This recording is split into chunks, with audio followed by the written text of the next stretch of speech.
주변에 넘어진 가정들이, 엎드려진 가정들이 얼마나 많은지 모릅니다. 가정이 엎드려지고 넘어지면 누가 고통을 받을까요? 바로 우리들의 자녀요, 그리고 사랑하는 아내요, 남편이요, 부모들이 고통을 받게 됩니다. 왜 가정이 넘어질까요?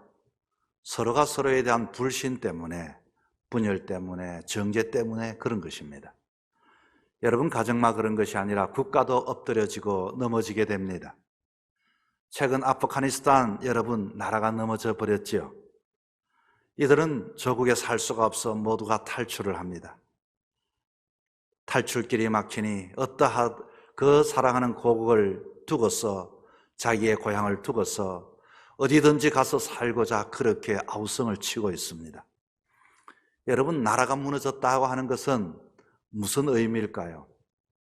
만약에 여러분의 이웃이 여러분의 집을 점령하여서 나가라고 총을 겨릿댄다면 여러분이 소리를 쳤습니다. 그런데 이웃은 끝을 쳐다보고 가만히 있습니다. 그 총소리가 무서워 도망하는 여러분의 가족들을 보면서 여러분, 그렇게 되어질 때 그 아픔과 그 고통, 얼마나 말을 할 수 없는 탄식이 있게 되어질 것입니다. 간염병으로 인하여 자영업자들이 넘어지고 학교가 넘어지고 교회가 엎드려지고 넘어졌습니다. 넘어져서 고통과 아픔을 울며 소리칩니다. 내 자녀가 아픕니다. 너무 힘듭니다. 그러나 여러분, 들어줄 사람이 없습니다. 왜 이런 일이 일어날까요? 불신 때문에, 분열 때문에, 서로가 서로에 대한 정죄 때문에 이런 일들이 일어납니다. 여러분, 피터팬 증후군이라고 들어보셨습니까? 피터팬 증후군은 성인이 되어도 현실을 도파하기 위해 스스로 어른을 부정하는 사람들을 보고 피터팬 증후군에 걸린 사람이라고 말을 합니다. 이들은 타인에게 의존하면서 힘들며 소리치고 자기 마음대로 부정하고 퇴행해버리는 형태의 삶의 모습입니다. 왜 이런 현상이 나타날까요? 산업화가 되어지고 정부화가 되어지면서 그 부모들은 자기 자식에게 앞으로 이 경쟁사에서 이렇게 살아야 한다, 그렇게 실용주의와 경쟁주의와 현실주의를 주입시키다 보니 거기에 박수를 치니 우리들의 자녀들이 그만 거기에 그렇게 어른이 되어 잘 자라게 되었습니다. 그런데 이들이 자라나면서부터 어른이 된 이후에 문제가 생겼습니다. 내적으로 결핍의 증상이 나타나게 되어졌죠. 외형적으로는 탁월합니다. 문제 앞에서는, 그러나 인간의 관계 앞에 사회성에서 부적응 현상을 일으키기 시작을 합니다.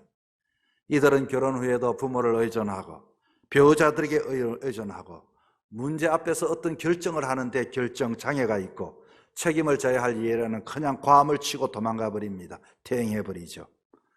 한 사람 한 사람은 아주 서마다한 자녀인데, 그러나 여러분, 이 자녀가 이 세상에 살아가지를 못합니다. 오늘도 많은 우리들의 자녀들이 이와 같이 넘어져서 많이 힘들어하는 삶을 살아갑니다. 오늘 본문의 말씀에도 하나님의 백성이 무너진 이야기를 하고 있습니다. 오늘 본문의 14장 1절에 이렇게 말하죠. 이스라엘아, 너 하나님 여호와께로 돌아오라. 내가 불의함으로 말미암아 엎드려졌느니라. 불의한 일로 인하여 엎드려졌구나. 이렇게 이야기를 합니다. 여러분, 어떻게 이스라엘 백성들이 이렇게 불의한 일로 엎드려졌을까요? 지금 이 말씀은 이스라엘 백성뿐만 아니라 오늘 이 시대에 우리에게 들려주는 말씀입니다. 우리는 지난 코로나 시대에 한국교회 교인들이 얼마나 많이 넘어졌습니까? 엎드려졌습니까? 여러분, 엎드러지면 이 고통, 교회뿐만 아니라 당사자가 얼마나 힘든 줄 모릅니다. 비기독교인이 85%가 코로나로 인하여 개신교에 대한 부정적인 감정이 들었다고 해요. 코로나19로 인하여 우리나라 종교, 가장 타격받을 종교가 어디냐 설문을 했더니 사람들이 모두가 기독교라고 82%가 그렇게 대답을 했다고 합니다. 우리는 어떻게 해야 될까요? 그 원인이 뭘까요? 과연 불의함이 무엇이기에 우리는 이렇게 엎드려지고 넘어지고 신음하고 아파하고 도망가고 퇴행하는 이런 모습을 보여지게 되어질까요? 여러분, 주변을 보십시오. 다른 사람 이야기할 것이 없이 내 자신의 모습을 보시기 바랍니다. 여러분, 여러분의 삶들이 이와 같이 부정하고 있지 않습니까? 예수 믿는 것도 요즘 보니까 별로라고 이렇게 스스로가 하나님의 자녀임에도 믿음에 대하여 그만큼 많이 부정하는 사람들을 봅니다. 그리고 퇴행해버립니다. 과연 내가 앞으로도 어떻게 신앙생활을 지난 날보다 더 잘할 수 있을까? 진보하는 사람이 아니라 거꾸로 가는 사람들이 많이 있습니다. 엎드러진 자지요, 넘어진 자지요. 그 원인이 과연 뭘까요? 왜 엎드러졌을까요? 코로나보다 더 무서운 것은 한 사람 한 사람, 오늘 하나님께서 그것을 진단하고 계시는데, 첫 번째는 아수르를 의지하였기 때문인 것입니다. 그래서 이렇게 말합니다. 아수르를 의지하지 말라. 너희들이 나에게 돌아오려면, 정말로 회복되기를 원한다면은, 지난날에 가졌던 기쁨과 은혜를 경험하기 원한다면은 너희들이 아수르를 의지했다. 아수르를 의지하지 말라. 여러분, 아수르가 뭘까요? 아수르라는 것은 당시엔 최강국이었습니다. 어쩌면 하나님의 백성이었지만 하나님보다도 이 아수르가 더 가까웠습니다. 아수르를 의지하게 되어질 때 아수르를 우리는 보호해주고 우리로 하여금 위로를 해주게 되는 것입니다. 아수르는, 이스라엘 백성들이 아수르를 의지했을 때 그 대가로 이스라엘을 보호해 주었습니다. 하나님을 의지하지 않습니다. 하나님 앞에 나가지 않습니다. 세상적인 방법으로 그렇게 세상 사람들과 같이 그 문화에 그와 같은 형태의 삶을 믿지 않는 사람처럼 자기도 거기에 섞여서 살아간다는 것입니다. 당장 그것이 힘이 되는 것 같습니다.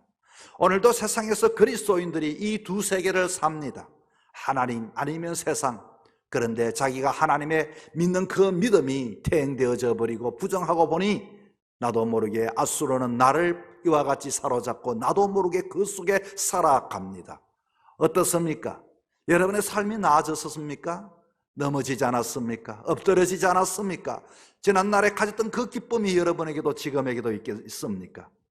우리 그리스도인들은 매 순간마다 선택하며 답하며 살아가야 할 텐데, 아수르를 선택하고 보니 이제는 답할 것도 없습니다. 그냥 살아가면 됩니다. 그러나 하나님을 의지하고 살아간다는 것은 매 순간마다 세상의 물결을 감당하고 이겨내야 하기 때문에 힘들고 피곤한 것은 사실입니다. 그러나 여러분, 우리는 무엇보다도 오늘 이 음성을 들어야 합니다.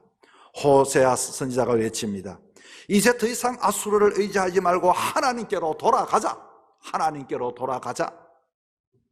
여러분, 어떻게 하시겠습니까? 어느 편에 서실 것입니까? 우리는 다시 죽게 돌아오면 아수르를 의지하지 말아야 합니다. 이제는 이거 끊어버려야 합니다. 지난날처럼 오직 예수님만을 바라보셔야 합니다. 아수르를 포기하지 않고 어떻게 주님께 돌아갈 수 있겠습니까? 사랑하는 여러분, 우리가 이 세상 사람들이 살아가는 것을 보고 부러워하고 때로는 내 마음의 조바심과 불안해하고 초조해야 합니다. 그러나 세상 것이 아니라 우리는 하나님을 의지하고 하나님께 돌아가는 저와 여러분 되기를 축원합니다. 왜 엎드러졌습니까? 왜 무너졌습니까? 말을 의지하지 말라. 오늘 본문은 3절에 그렇게 우리에게 말하고 있습니다. 우리가 아수르의 구원을 의지하지 아니하며 말을 타지 아니하며. 여러분, 오늘도 많은 사람은 자기 나름대로의 그 말을 가지고 있습니다. 이번에 이 아프가니스탄이 무너졌을 때 아프가니스탄의 대통령은 자신은 돈가방을 챙겼다고 하죠. 아마 그것이 자기에게는 힘이었을 것입니다. 그것만 있으면 자기가 어디든지 살 수 있다라고 생각을 했을 것입니다. 오늘도 많은 사람들은 내 능력, 내 지혜, 이것을 가지고 이 위기를 극복하리라고 생각합니다. 우리는 말을 의지하지 말아야 합니다. 주님을 의지하는 자가 되어야 합니다. 주님은 말합니다. 나 외에 다른 신을 섬기지 말라라고 이렇게 이야기를 합니다. 이스라엘이 아수르로부터 말을 많이 수입을 했습니다. 그리고서 돈 있는 사람은 병거를 만들고 군사훈련을 시켜 자신을 방어하기 시작했습니다. 어떻게 되었을까요? 자기 자신을 방어했을까요? 넘어졌습니다. 이스라엘이 아수르로부터 말을 많이 그렇게 수입을 하고 훈련을 통해 자신을 방어했지만 자기 자신을 지킬 수가 없었습니다. 여러분, 이런 말이 있죠. 나는 내가 나를 지킨다. 참 좋은 말입니다. 그런데 이 말은 맞는 말이고 또한 틀린 말입니다. 왜냐하면 내가 나를 지키는 것은 맞는 말입니다. 그러나 내가 나를 지킬 수 있는 것은 절대로 아닙니다. 여러분, 무엇이 여러분을 지켜줄 것 같습니까? 그렇게 수입한 그 아수르의 그 말이 여러분을 지켜줄 것 같습니까? 세상의 것이 여러분을 안전하게 보호해 줄 것 같습니까? 그것 의지하다가는 넘어지게 됩니다. 고통을 받게 됩니다. 아파하게 되어집니다. 여러분, 이 탈레반이 무법천지의 모습을 봅니다. 특별히 아무나 예수 믿는 사람이 있으면 총을, 사람 죽이는 것을 아주 개 죽이는 것보다 더 쉽게 이렇게 죽이는 모습을 봅니다. 법이 없는 사람들이죠. 자신이 법인 사람들입니다. 그런데 뉴스를 보면 참 이상한 것이 한 가지가 있습니다. 그 수도 카불을 다 점령했음에도 불구하고 그 공항 안은 이들은 절대로 들어가지 않습니다. 왜 그럴까요? 만약에 미군을 건드렸다가는 더 큰 날벼락이 있기 때문에, 이들도 무법천지였고 자기 마음대로 하는 것 같지만은 그러나 무엇이 무서운지는 알고 있기 때문인 것입니다. 여러분, 나의 자랑, 나의 의, 나의 힘으로는 나를 구원할 수 없습니다. 그것만 바라보다가 우리는 엎드려지고 넘어질 수밖에 없습니다. 우리는 이 아수르에서 수입한 이 말, 이것이 내 여러분의 그 남은 여생을 보장해 줄 것 같습니까? 그것이로 인하여 내 자식들이 싸우고 다투게 되어질 것입니다. 우리는 하나님 앞에 전적으로 의지하는 자가 되어야 합니다. 셋째는 우상을 버리라고 3절에 말을 합니다. 이 우상은 하나님을 믿는 백성들이 하나님만 믿어야 할 텐데 아수르에 그만 의지하고 살다 보니 혼합주의가 되어져 버렸습니다. 여러분, 하나님이 가장 싫어하는 것은 우상이죠. 이 백성들이 세상의 아수르의 문화와 생활을 가지고 있어 보니 재미있는 것도 많습니다. 예수님을 믿지만 세상 사람들처럼 돈으로 권력으로 세상을 살아갑니다. 언젠가 제가 어느 집사님, 예전에 있던 교회의 집사님 가방에 또르르 하고 떨어지는, 그 신방 가방에 떨어지는 것을 보았습니다. 뭔가 봤더니 신방 가방에 목탁이 떨어져 버렸습니다. 제가 물었습니다. 아니, 이게 뭡니까? 했더니 빙긋이 웃으면서 목탁이라는 거예요. 그러면서 이분을 봤더니 신방 날짜도 점집에 가서, 이왕 이 점집에 가서 신방 날짜를 정하고 제가 혼을 내었습니다. 그랬더니 이분이 이렇게 대답을 합니다. 이왕 신방 받는 날도 좋은 날 받으려면 좋은 날에 신방 받아야 하지 않겠냐고. 이게 혼합주의입니다. 하나님을 섬기는 게 아닙니다. 세상을 섬기고 하나님을 섬기고 자기의 편리대로 살아가는 이 우상주의, 이거 버리지 않고 하나님께 돌아갈 수가 없습니다. 이스라엘 백성들이 그렇게 살았다, 그 말인 것입니다. 이스라엘 백성만 그렇게 살겠습니까? 오늘날 많은 현대인들이 바로 그렇게 살아가고 있다는 것입니다. 엄밀히 말하면 이들은 한마디로 하나님에 대한 배반입니다. 하나님에 대한 배신입니다. 그리고 하나님에 대한 불신입니다. 우리의 삶 속에서 왜 엎드려졌습니까? 왜 넘어졌습니까? 그것은 세상의 문제가 아닙니다. 간염병의 문제가 아닙니다. 그것은 저 사람의 문제가 아닙니다. 나의 문제입니다. 내 자신이 하나님을 의지하지 아니하고 아수르를 의지하는 것이 문제였고, 내 자신이 신앙 중심적인 것이 아니라 내가 세상의 아수르의 수입한 말을 의지하였기 때문인 것이고, 내가 하나님만 섬긴 것이 아니라 세상의 우상을 섬겼기 때문에 엎드려지고 넘어지고 불신과 그리고 그 안에 불안과 초조가 찾아오게 되어졌던 것입니다. 여러분, 우리는 아프가니스탄의 이 상황을 바라보고 오늘 감염병의 시대의 상황을 바라보고 이것을 보면서 우리는 내 자신을 바라보는 자가 되어야 합니다. 우리도 넘어진다. 나라도 넘어지는데, 저 가정도 넘어지는데, 사회도 넘어지는데 왜 개인이 넘어지지 않겠습니까? 여러분, 넘어지면 어떻게 됩니까? 넘어지면 고통합니다. 넘어지면 눈물을 흘립니다. 넘어져서 아프다고 소리쳐도 나를 도와줄 자가 아무도 없습니다. 그러나 주님께 돌아갈 때는 다시 한 번 더 하나님만을 의지하고 다시 한 번 더 주님을 부르심에 응답할 때 하나님은 우리를 받아주신다는 것입니다. 하나님은 그저 받아주시지 아니하시고 어떤 은혜를 베풀어 주십니까? 오늘 본문에 봤더니 4절에 이렇게 이야기를 하고 있습니다. 내가 그들의 반영을 고치고 기쁘게 그들을 사랑하리니 나의 진노가 그에게서 떠났음이니라. 돌아오는 자에게는 더 이상 거기에 대하여 배반하고 배신하고 너희들의 지난 과거를 묻지 않고 사랑하여 고쳐준다고 말했습니다. 고치시는 하나님. 며칠 전에 제가 우연히, 아마 오래전에 지나간 인간극장이었던 것 같습니다. 아마 인간극장이 한 2회에 걸쳐서 2번에 걸쳐서 그 사람을 조명을 하고 또 3번째 아마 조명을 했던 것 같습니다. 인간극장 플러스. 필리핀의 한국인 슈바이처 박누가 선교사에 대한 이야기가 이렇게 전해졌습니다. 이분은 아픈 만큼 사랑한다 라고 하는 말을 합니다. 이분이 나이가 30이 되고 의사가 되고 30이 되어서 필리핀 의료 선교를 가서 그들을 바라보고 안타까운 마음으로 그것에 눌러 살랐습니다. 30년간 60에 그렇게 마지막 세상을 떠나기까지 30년 동안 필리핀 오지에서 의료 선교를 하셨던 목사님이시요 선교사요 의사입니다. 그는 필리핀 오지로부터 도시의 빈민가 반군 지역을 가리지 않고 환자들을 치료합니다. 가난과 질병에 시달리는 필리핀 사람을 찾아가 자신이 그렇게 그 장티푸스, 콜레라, 이질, 댕기열, 감염, 오지를 다니며 10여 가지 넘는 질병을 가지고 마지막에는 자기 자신이 위암 사기의 판정을 시한부 선고를 받습니다. 그리고서 그럼에도 불구하고 복수가 참배를 움켜쥐고서 몇 시간이 차를 타고 차를 들어가지 못하면서 배를 타고 걸어서 1시간 동안 그 오지의 산 위에 그 복수를 이렇게 한숨을 몰아쉬며 그 산 위에 올라갑니다. 그리고서 그들을 향하여 이렇게 말합니다. 평생 이 세상에 태어났지만 몸이 아파도 한 번도 의사의 손을 통해 치료받지 못한 사람이 이 세상에 얼마나 많은지 모른다. 이 이야기를 합니다. 그리고서 치료를 합니다. 여러분, 그럴 때 거기에 있는 동네 사람들이 누군가가 말합니다. 이분은 한국에서 오셨는데 30년 우리와 함께 살았습니다. 그런데 이분이 지금 이제 얼마 남지 않았습니다. 우리 이분을 위해서 기도합시다.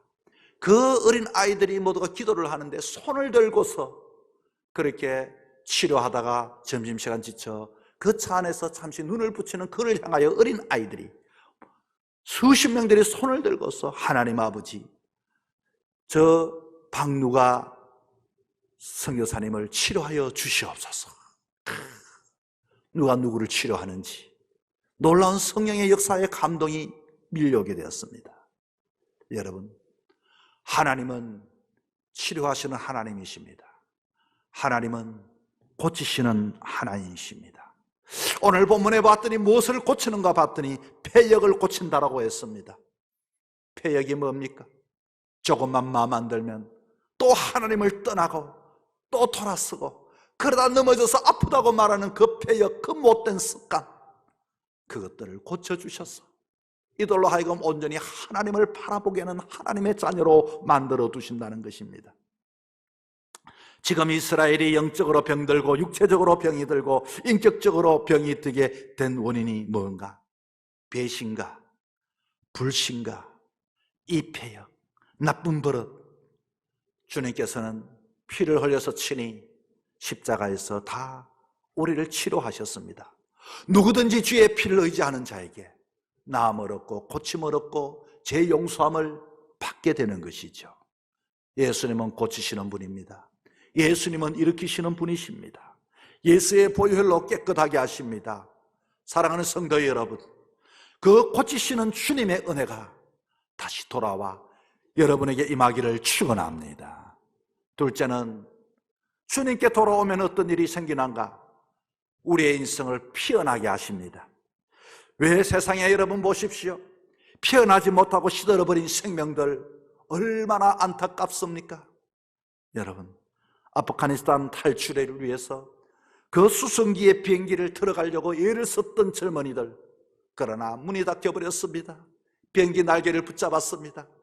그렇게 젊은 16, 17 아이가 그 비행기를 붙잡고 올라갔을 때 그만 그 팔에 힘이 빠져 손을 놔 그 아이들이 떨어졌습니다. 그 아이들이 형제라고 말합니다. 그 아이 하나 중에는 아프가니스탄 청소년 국가대표라고 합니다. 피다 피지 못하고 그렇게 숨진 그 어린 생명들. 여러분, 그러나 주님께 엎드려지고 넘어진 자, 주님께 돌아오는 자에게는 주님은 피어나게 하십니다. 오늘 본문은 이렇게 말합니다. 5절에 이렇게 말을 하고 있습니다. 내가 이스라엘에게 이슬과 같으리니 그가 백향목같이 피겠고. 이슬과 같으리니, 이슬은 뭡니까? 사막에는 이슬이 없습니다. 그러나 주님께서는 메마른 사막에, 메마른 환경 속에 하나님을 바라보는 자에게 이슬을 내려서 그 영혼을, 그 생명을 피어나게 하신다. 그런데 여러분, 어떻게 표현하게 하십니까? 아름다움은 감람나무 같고 향기는 레바논 백향목 같으리니. 어떻게 표현한다고 합니까? 감람나무처럼 그렇게 키가 쑥 자라게 하시고, 그리고 백합꽃같이 아름답게 활짝 그의 인생을 피어나게 할 것이다. 하나님은 앞으로 이 백성들로 하여금 이스라엘과 같이 백합같이 복을 주시겠다고 약속하셨습니다. 오늘 눈에 보이는 것을 찾기 위하여 우리는 동서남북 분주하게 쫓아다닙니다.